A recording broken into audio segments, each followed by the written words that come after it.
Revolutionary talk for revolutionary times. Promoting peace, liberty, and prosperity around the clock. LibertyTalk.fm.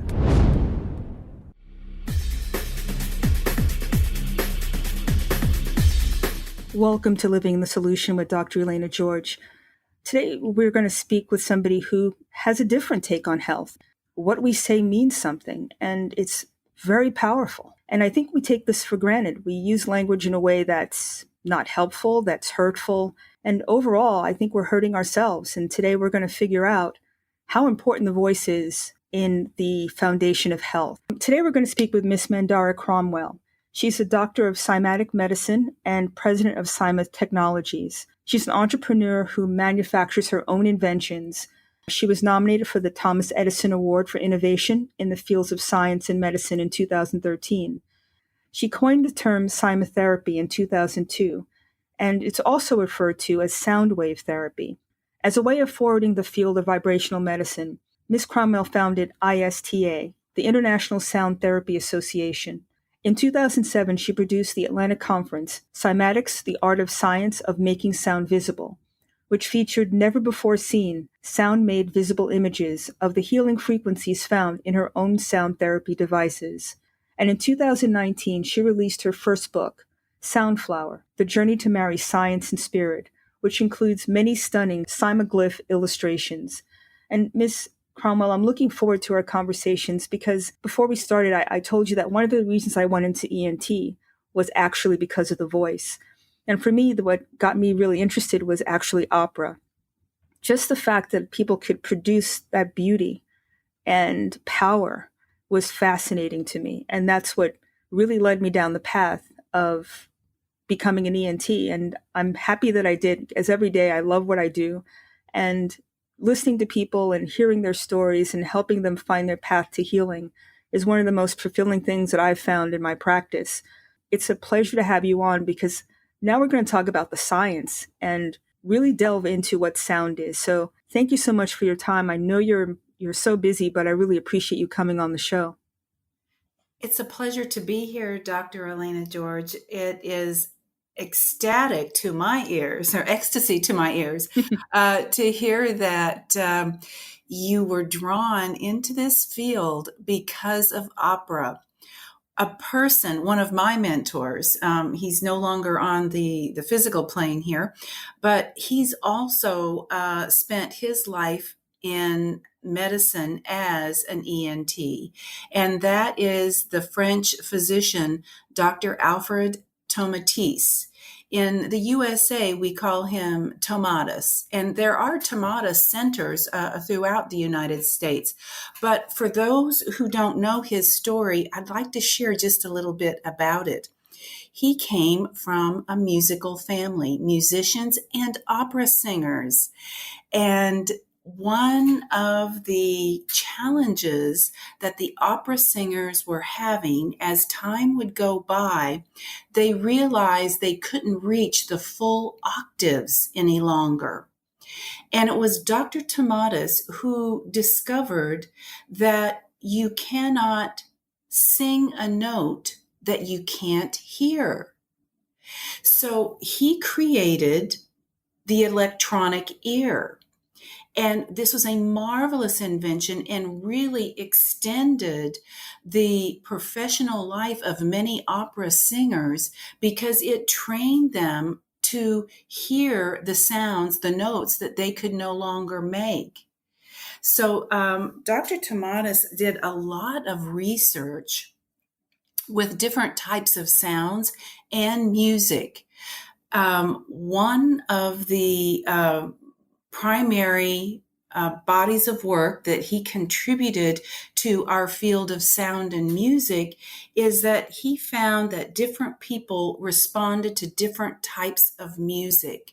But there are two types of music that all throughout the world met everyone with joy, with calm. And those two types of music were the music of Mozart and Gregorian chant. And so you're talking about singing and using the voice. Gregorian chant was used for hundreds of years. Well, it's still used today. And it has amazing healing properties. As a matter of fact, Dr. Tomatis called Gregorian chant fantastic energy food. um, anyway, so that's that. I just wanted to share that is such an amazing thing that you came into your field because of the sound of the voice. And I'd like to also comment that using the voice for sound healing has been around since the beginning of time, and sacred sound healing, we'll call it, is really the beginning of most cultures. Most cultures have myths of creation of some sonorous event.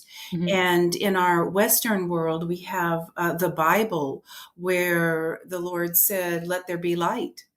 And so the spoken word is so powerful, and just our tradition that we've incorporated throughout history of pausing before we have a meal to give thanks and to invoke the divine vibration into the food that we're about to receive. So the spoken word and sacred sound go hand in hand from the beginning of time. I think you're absolutely right. And I don't think it's just us, is it? I mean, looking at the animal kingdom, specifically cats, when they purr, for example, that vibration is healing to them. It has a lot of different meanings, but one is to help themselves heal. So if we're all electric beings, our cells vibrate, we're batteries essentially, then either you can increase the energy and order, or you can work it the opposite way. Is that a good way to see it? That's a great way to see it. And as a matter of fact, Dr. Tomatis, he said there's a very simple measure that each of us can do when we're trying to figure out if this particular sound is for us. And he would say, just ask yourself, is this sound giving you energy, or is it depleting your energy? And that is a great great barometer. I present to a lot of audiences, and it never fails that someone, a parent, will raise their hand and say, "What can I do about my child's music?"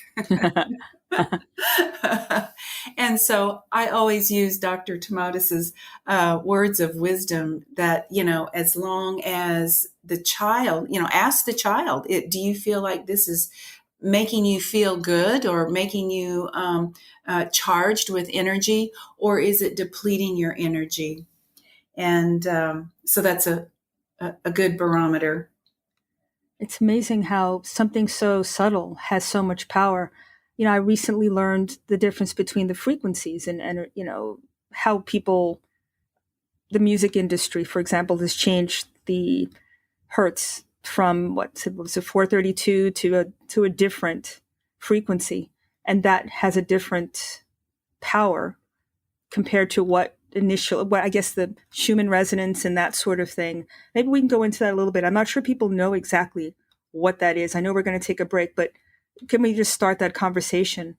Does that really count? Does it matter if something is in alignment with our core versus something that's not? It's very important.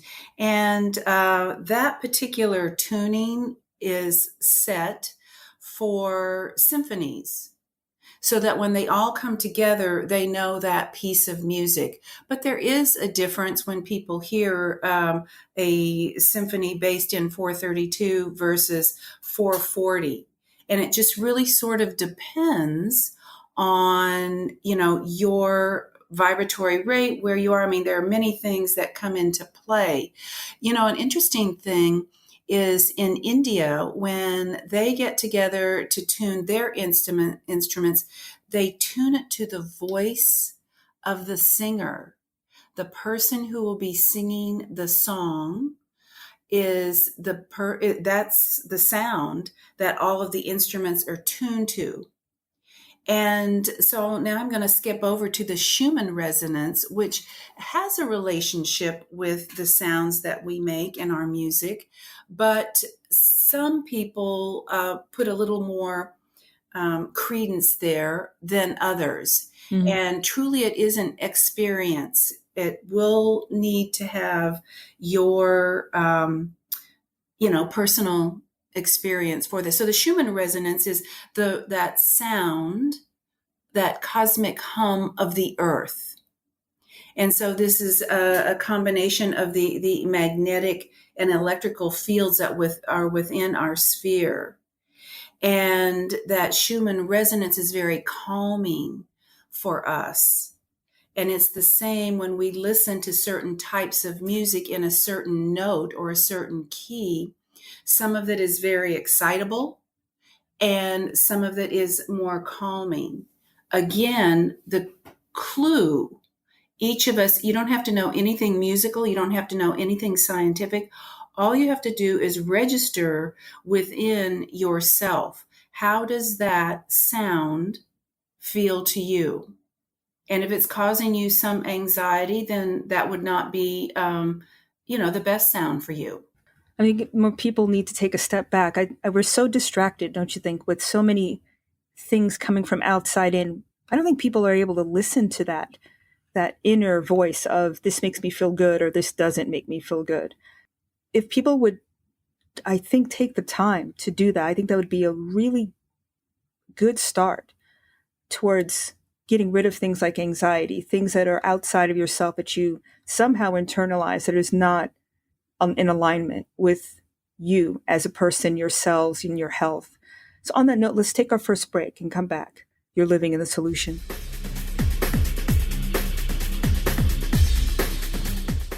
Welcome back to Living the Solution. We're speaking with Miss Mandara Cromwell. She's the CEO of Cyma Technologies. And you can go to her Facebook page, International Sound Therapy Association, and learn more about what they do and also find out more about her summits. And before the break, we were talking about the power of sound and energy. Let's talk about, because I'm a doctor and I'm interested in healing patients. There's something called vibrational medicine. What is that for our listeners? Vibrational and any energy medicine is coming more and more to the forefront of our consciousness these days. And again, this is something that's been around for thousands of years, where we're very sensitive to the vibrations in our environment. And as you were just speaking about the overstimulation, sometimes people can't hear their own inner voice because there is so much going on from the exterior.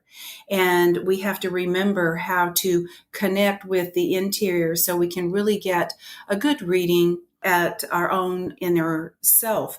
And the vibrational and energy medicine has been around. We can look at the history in the archaeoacoustical field, where people built certain temples, churches, or caves that had a type of resonance. These temples and churches are built on specific mathematical logarithms, where the columns, the arcs, the domes are in a specific configuration that reflect back the sounds, so that when we go into these structures and we sing or we hear the choir singing, it really fills that whole cavity of the church or temple, but it also fills our cavity, our inner torso, our head, and just feel this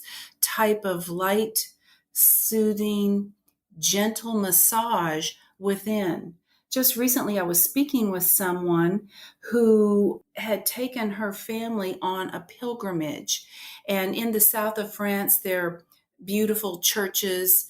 And she took them into this one particular church, and the organist was there rehearsing for an upcoming service. And she said 3 of her family members broke into tears at the beauty of that resonance So it's this vibration that is in our field that has been around for thousands of years, but now today in our modern Western world, we're beginning to remember, or we're surfacing these types of vibrational healing that have been, in my case, we've made them into devices to help people remember their inner song.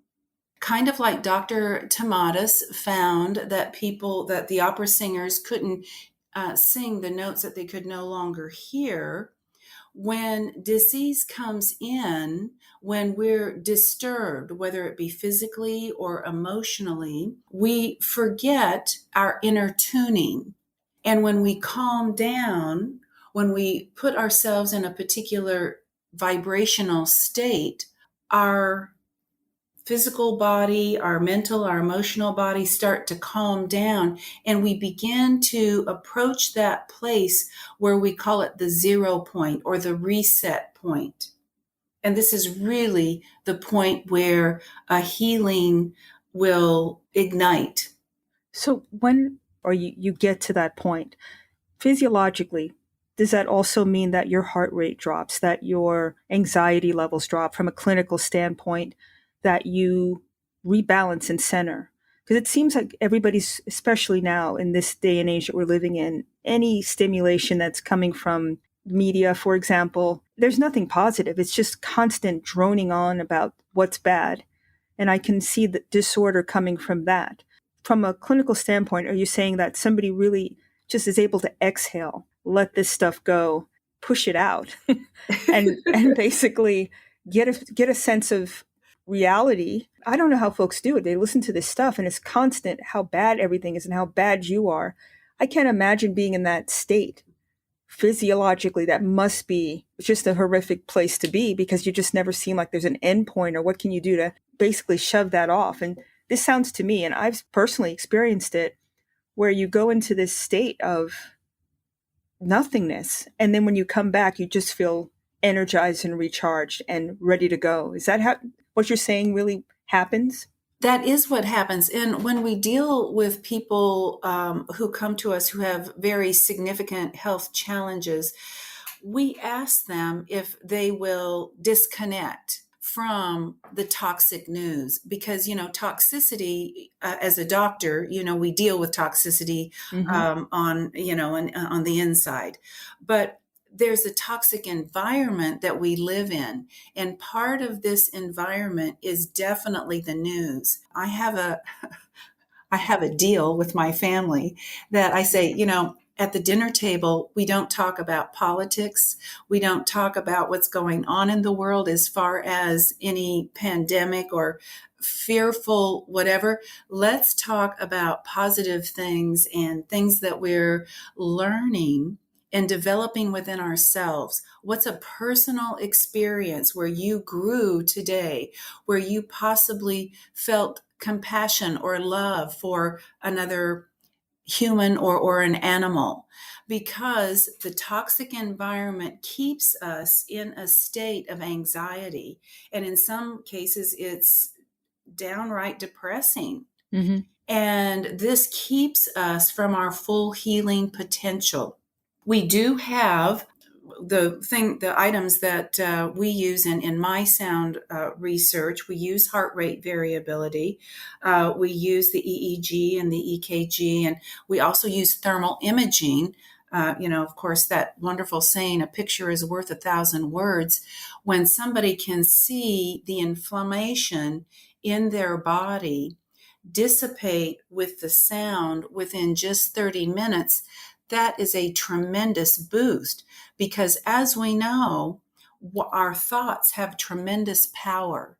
And if we see ourselves well, if we see our body coming, to arising to the occasion of restoration and rejuvenation, when we really join the team and become the captain of our ship, our body responds rather quickly.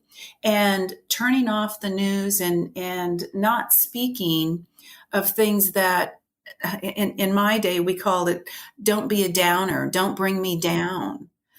Don't let's and that's why singing or humming or whistling, listening to the music that makes you feel upbeat, the music that puts a little pep in your step, that's the key to embracing sound and vibrational healing at a very personal level. What strikes me from what you just said is the power of you, of the individual, to take control of their physiology and their mindset. It doesn't come from without, does it? It comes from within. And how you empower that strength, and no one can take it from you. It doesn't matter what's going on outside, because you always have that ability, from what you're telling me, to recreate this power, to reignite this source. Is that how you think about it? Exactly. You are the captain of your ship.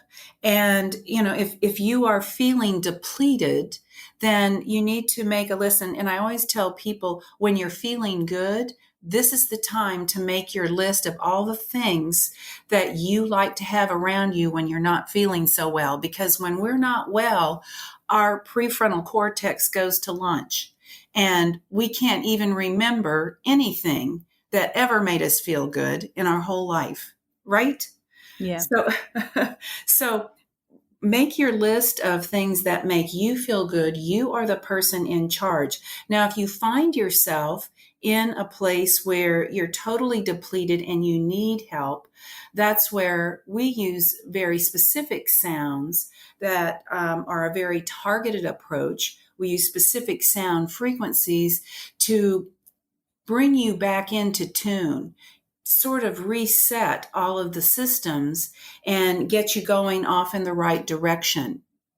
So with sound, energetically, I guess, boot things like your sympathetic system, your parasympathetic system, the things that either calm you, excite you, and rebalance them, because it's about imbalance, isn't it? Disease, either one system is on too much, the other one's not, or vice versa, and then it leads to these dominoes that fall and lead to disease. That's, from a medical standpoint, that's how I see things when I'm trying to reset patients. Is that what sound either can or cannot do?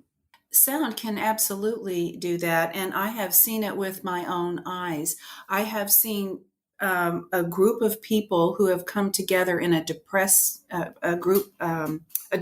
support group, where we have done just 3 simple steps. And I'll lead you through them right now. They are so simple. If you just close your eyes and take in a deep breath, and then exhale. Take in another deep breath and raise your shoulders all the way up to your ears as you're inhaling. And then exhale with a big letting it out. This gets things moving. Then come down and focus on your heart. And I ask people to actually place their hands over their heart. Be in touch with this anchor. Take in another deep breath and exhale. Let it release. Do each of these steps 3 times.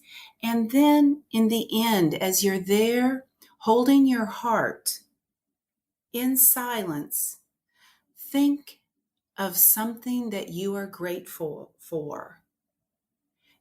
And if you can't think of just one thing, 5 things flood into your mind. Great.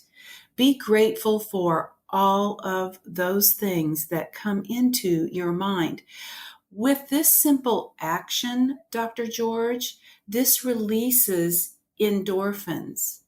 This increases nitric oxide, and it puts a fresh reset, just for a few moments at least, until somebody disturbs you. But it will keep you going for quite a while. I mean, that just seems totally easy, being self-aware. And maybe that's what we all need to start doing. On that last note, let's take our second break. You're living in the solution. Welcome back to Living Solution. We're speaking with Miss Mandara Cromwell. She's the CEO of Cyma Technologies. And you gave a wonderful primer on how people can literally unhook themselves from this anxiety, this track that we all seem to be on. It's very straightforward. I did it as you were speaking, and I just felt just energized and centered. And I think if we all get off this fear train, because it's driving us to be not very human anymore. It's about being selfish. It's about being fearful. It's about superimposing your will on people, whether it's appropriate to do so or not. And I think if people actually felt good again about themselves, not about control of other people, but about what they can control within themselves, maybe we wouldn't be in this situation that we find ourselves in, definitely in our country, and I would say globally at this point, frankly.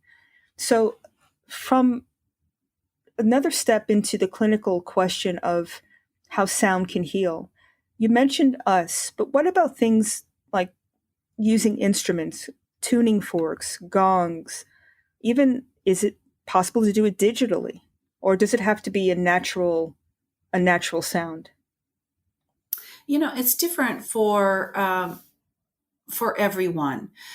Most of the people that we deal with like the more natural sounds. If you can walk in nature, Mm-hmm. and absorb all the wonderful green, the songs of the birds. Just pay attention to what sounds of nature you're hearing. Those are very calming to us. And if you find certain types of music that produce a relaxation effect for you, stick to those types of music. I have a dear friend, Dr. John Boyu, who is, we call him the grandfather of today's tuning forks. And he uses a C and a G, a note of a C and a G, tuning forks. And this creates the perfect fifth. And so if you really want to get a little gadget or two, his website I can tell you in just a moment, but he just takes the tuning forks and kind of hits them lightly on his thighs, and you just hold them for a minute next to your ears, and you could actually hum the tune or tone that you hear with those two forks emanating. All you have to do is for 1 minute, and this resets your autonomic nervous system. And I might also tell everyone that we're talking about simple techniques that don't cost anything that you have with you all the time, is humming. Humming has been known to calm babies. It calms ourselves when you're walking along and you're humming, or you're in your house doing little chores and you're humming a tune. This releases nitric oxide. This helps to reset the autonomic nervous system. Just these little techniques are so valuable, and we don't give ourselves enough credit that we can really have an impact. We think that we need to go have some big procedure. Mm-hmm. And now in my research, I will tell you a little bit the benefits of releasing, using sound to release pain, to benefit all levels of your being. Pain is a very interesting category in our medicine today. And if people are experiencing pain for more than 90 days, they are then classified as someone who's in the category of chronic pain. And this chronic pain is a cycle. And sometimes it's very difficult to interrupt. And so I want to tell you the story of a woman who came to me when I was doing a particular type of research on pain. And this woman had is a cancer survivor, and she had a bilateral mastectomy. When they did the reconstruction, one of the breasts was stapled to the chest wall in a way that it caused her pain.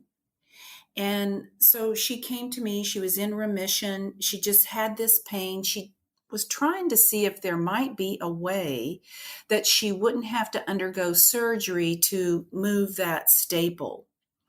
And so, as I was looking at her intake form, we always look to see if there have been any big events in their lives, and of course, having cancer and a bilateral mastectomy was quite a big impact on her life. And I asked her how she was doing with that. And she said she felt really good about that she had sought out support groups and had processed a lot of emotional pain and grief, and had gotten in touch with some what she felt was recessed pain from a former time in her life. So, if anything, at this time, she was just dealing with the physical pain. And in her business life, her professional life, she was an artist. Maybe she was experiencing a little artist block. So I said, okay, so we set with this 30-minute protocol of a series of frequencies. Now, the frequencies that I work with are specific sound frequencies that consist of 5 frequencies simultaneously. And I layer them in a specific way. And in this particular case, they were layered for pain relief.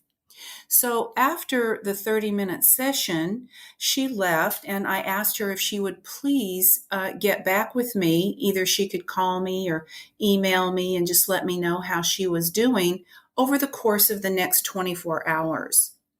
And I didn't hear anything from her for 3 days. Finally, on the 3rd day, I called her and I reached her. She answered the phone, and I said, I was just calling to see how you're doing. And she said, I want to tell you about that sound. After I left you, I went directly to my artist studio. I did not feel any pain at all, and I have been painting for 3 days straight. I have painted my whole fall collection. I hope that you'll come to the opening. And of course, I was ecstatic to hear that that news. But let's look at this, Dr. George. When people are not in pain, it frees up a vacuum. And in this particular person, it was a vacuum of creativity. How creative, how happy can we be in our lives when we are not experiencing pain? And so now, we need to turn our compassion to all of the people in our lives who are experiencing pain, because pain can make us very cranky and irritable. Now, I want to put one final postscript on this story with this artist. I did go to her opening, and what I saw were paintings of the Buddha.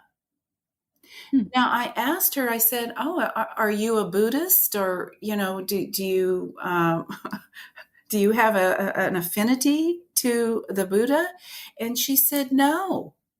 She said, I have never paid attention to the Buddha.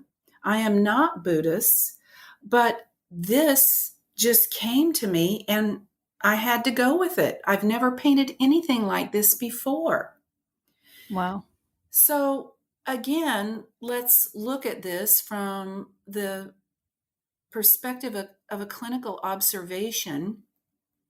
We had a person who was in pain. They were freed of that pain, and that released creativity. And it seems that it released creativity of a spiritual nature. Now, I haven't really kept up with this person, but I thought it was just a very, very interesting story of how when the pain is released and we are called to a maybe a spiritual connection of sorts. That's what we are, right? We're spiritual beings. If we're able to let go all the baggage, that's what we distill to. And if we can connect with that, I think that's the ultimate goal, and bliss. And I think it helps us connect with ourselves and with each other on a more fundamental level. Not what you look like, not what you think, not how you dress, but how you are from a spirit standpoint. I mean, that's an amazing story. All those layers that you were able to unlock, it's like you open that channel of creativity. Imagine if everybody could do that. And they can, right? It's not like it's something that everybody is able to do if they take a step back and do what this is like a cellular issue, right? It's a biological thing almost that you don't have to be taught. You just have to release it and experience it and accept it. That's how I see it. Absolutely. And if we look at the body and its cycles, we wake up in the morning with the sun and we go to bed at night with the sun. But we honor these cycles. It's when we try to change these cycles that we create stagnation or a constriction within the body. Mm-hmm. And whether it be physical or, with a physical injury, or whether it be an emotional, and it could be something we're not even conscious of, that we've been hanging on to, that we've stuffed for decades, that wants to come out. And when we release and we allow the cycle to come forth, when our cells get back into the dance, once again, it's joyous. Mm-hmm. And, I'm just going to go right to the opera where there is the song of beauty. They say beauty is the first estate of God. And when we are in beauty, whether it be the beauty of a song, the beauty of a play, the beauty of nature, this is true healing. Yes, it's true. Sometimes we might need to incorporate a facilitator. We might need to go to a doctor, right? Mm-hmm. We might need to have a device that kind of helps push us in the right way.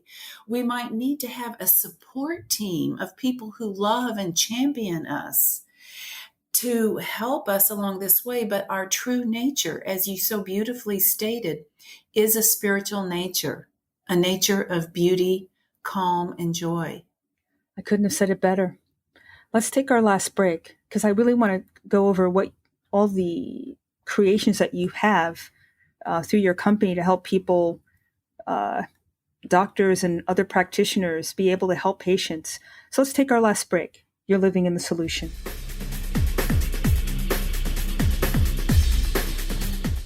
Welcome back to Living Solution. We're speaking with Miss Cromwell, and people need to go to her website, Cyma, Cyma Technologies.com. And there you can read more about her products, her book, everything. It's kind of a one-stop shop, and people need to do that. And I'd like to go over some of the devices that you've created because there's ways to do this in a more, for lack of a better way to put it, a standardized fashion. And as I was telling you before we started, I actually experienced one of the AMI machines that you can put your foot on, and it gives, I guess it was vibration or frequencies. But after I finished that session, I felt like I'd gone on vacation. I was only there for an hour, and I felt like, man, I feel like amazing. So tell us how you're not just an entrepreneur, you're a creator. What are some of the things that people need to know about that you created? Well, I've created a few different devices, but the most popular one is the one that you're referring to is the AMI 750. And so my background is in Ayurveda and Chinese medicine. And so when we were talking about vibrational medicine, there are certain pathways within the body that are very vibrational. And they are kind of the interface between the physical and the energetic worlds that we live in. And so the device AMI stands for acoustic, because it's acoustic sound. It uses the meridian pathways, and the body has its innate intelligence that takes the sound where it needs to be. And I discovered this in a very interesting way that I'll share with you quickly. I had a gentleman come to me, an older gentleman who had stubbed his toe, and his wife was with him. And she said, well, it's, now gotten a little bit of out of hand. He's just 3 days have gone by, and it's just really not very good. And so we put him on the AMI 750, and he said, well, I don't feel this in my feet at all, but I feel it in my shoulder. And so his wife asked him, well, what happened to your shoulder? And he said, well, 40 years ago when I was in the military, I jumped off of a truck and I hurt my shoulder. And he said, now I feel it in my knee. And she said, well, did you do something to your knee? And he said, well, yes, 20 years ago, I was in a ski accident. And finally, towards the end of the session, he could feel the sound in his stubbed toe. Wow. And so this is an interesting thing. Now, I've observed this in many patients where the sound travels, sort of unraveling those areas of constriction and stagnation that need to be tended to, that have been, tied up in knots for, in his case, decades. So this is after seeing multiple patients with experiences like this, it came to me that this is truly acoustic meridian intelligence.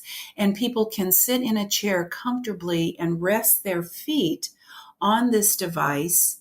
And, we like for people to close their eyes and really go within and take in the healing sounds that are being emitted transdermally. And so the session is of exponential benefit when you do that. We ask people to, disconnect from their phone, their texting. If, they're in a place where there's a television, if they could just tune that out and really have that special time for you.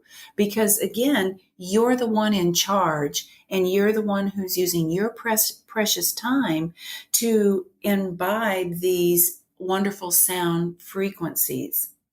And I have on my website, you're welcome to go there and see lots of thermal images of inflammation, dissemination. It just disappears within a matter of minutes.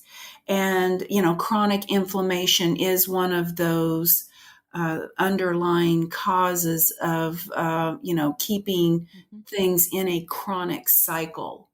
It's associated with all of the degenerative diseases that are in our patient population today. So to help with inflammation is a really key footprint right away. But for the other products that are on my website, what I've done with these healing sounds, Dr. George, is I've made some of them visible. So we didn't have this technology until not long ago where we can actually make sound visible. And this is called the science of cymatics. And I have taken these images of healing sounds and put them into visual meditations. And most of these meditations are just 5 to 7 minutes, where if people want to have a quick decompression time at their work. We have a lot of people who've reported who they just kind of go into their office and shut the door and turn on one of these visual meditations with the sound for just 5 minutes. And again, it kind of resets for the whole next hour or two. Wow. particularly for those people who are in very stressful jobs. Like we all are, right? At this Like we point. all are, yes. But listen, don't forget how you can use your own breath and your own humming yourself. But sometimes people, they want to have a little extra help, and the sound made visible images are beautiful, and people tell us that they get lost in them Mm-hmm. and they feel a recognition somewhere within themselves of these images. So I would venture to say that these images have been around for thousands of years, and we're just now recognizing them in our environment. Well, from what you're describing, it seems to me it's like a sacred geometry or the solfeggio frequencies. I mean, it's just perfection that you've managed to encapsulate visually as sound does. That's what it seems to me. That's how I take it. Is that correct? Correct. Yes. It is the sacredness. And, it's that sacred spot that we're all led to, which is the true spot of healing, the Mm-hmm. true portal where we enter and really experience our own vibrational physiology, our own vibrational psychology, our Mm-hmm. own vibrational spirituality. Well, that was beautifully said. And again, from a science standpoint, you can see that, knowing that every cell has they vibrate at different frequencies. The liver will vibrate different than the lung, will vibrate differently than the brain, and they all need to be in concert with each other for you to have health. And this is just a different way of getting there. I think an organic way of healing, frankly. It's not about something outside you, something that you take. It's something that's within that you harness and then unleash. Different mindset, isn't it? It is. It is. People need to know that they have the power within. Yeah. In every aspect. But you only have your health, right? So you cannot make changes without your body being able to help you, in order to support you, in order to have the energy to do it. So it comes down to this level. This is the smallest level that needs to work, I think, in order for us to make changes in our health, in our bodies, in our society. Because it really comes down to each individual, doesn't it? It does. And really just go with the group that sings your song. Don't listen to don't listen to those the people who are spewing out the toxicity. Go to Exactly. go to the beautiful. Listen to an amazing opera or a tremendous symphony or whatever makes your heart sing. Surround yourself with that sound.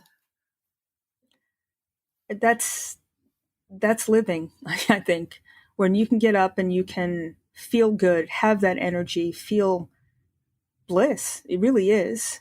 That's Everybody deserves that. They don't deserve to live in a state of fear and loathing and self-hatred and whatever else they're trying to pawn off on us.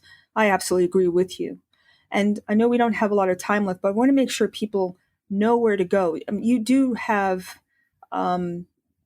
people can go and learn. You have oh my gosh, I'm drawing a blank on the word, but people can go to you teach as well, correct? That people can go and learn and go to conferences and that sort of thing, right?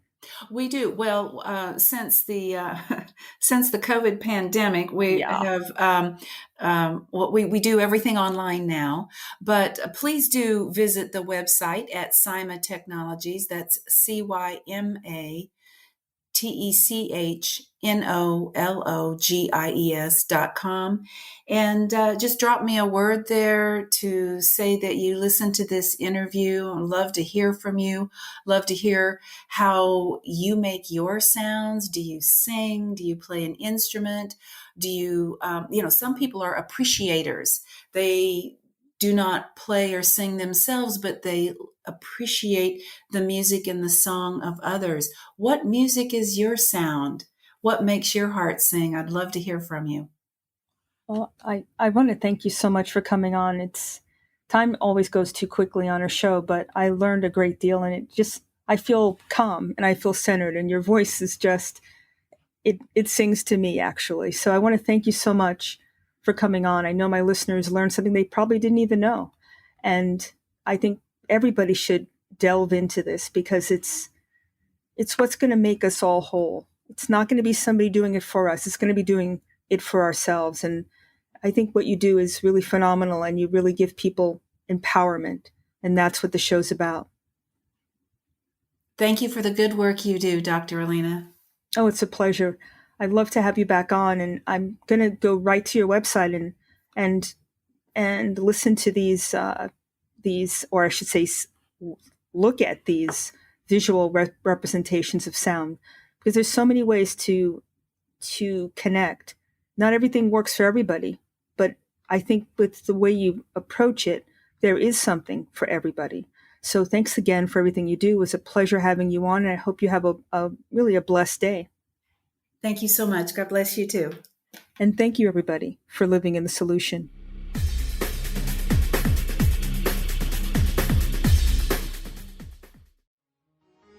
Revolutionary talk for revolutionary times. Liberty Talk FM.